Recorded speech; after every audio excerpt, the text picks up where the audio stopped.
关心咱台湾的珍珠奶茶是世界真出名，日本人嘛真爱啉。也毋过即马就识得个业者，甲过期的粉圆对大包分做细包，再个定印日期甲打起哩。初步估计讲有27栋卖去日本。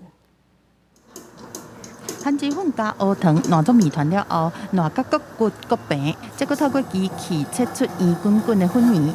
粉圆搁叫做珍珠，加入冷制品内面就变做珍珠奶茶。高雄这间专门卖粉圆的饮料店，讲是无加防腐剂和其他的添加物，成真侪人来买，连日本人嘛订来。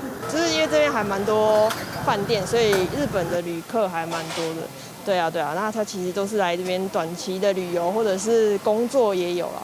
有他们其实吃到珍珠的时候都还蛮喜欢的。台湾的粉圆奶茶是世界有名的，在美国、欧洲、亚洲、中东、北美洲和澳洲这所在拢会当啉得到。在日本嘛真称，敢若2019年粉圆出口日本的金额就超过1400万美金，和2018年同期来比是大大增加6倍。但即马有业者甲过去2年无卖掉的粉圆分做细包的。该制造日期起卖，高雄检方查到屏东一间公司，甲过期的粉圆外销卖去日本。查扣超过36公吨之逾期原料或食品。本案经本署检察官侦查终结，认吕姓男子涉犯刑法伪造文书、诈欺取财及违反食品安全卫生管理法等罪嫌，提起公诉。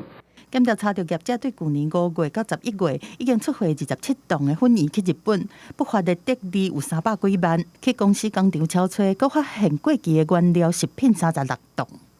针对现场违反食品安全规范准则部分，予以限期改善。经复查后，已改善完竣。公司负责人伫征信的时阵，本来是好人缓刑，强调日本的法规是无保存期限，敢若写会当食的期限。但是检方认为，讲过期的食品对人体健康有风险，国内嘛有规定袂当黑白改食品的保存标签。照《食品安全卫生管理法》起诉负责人和公司。记者综合报道。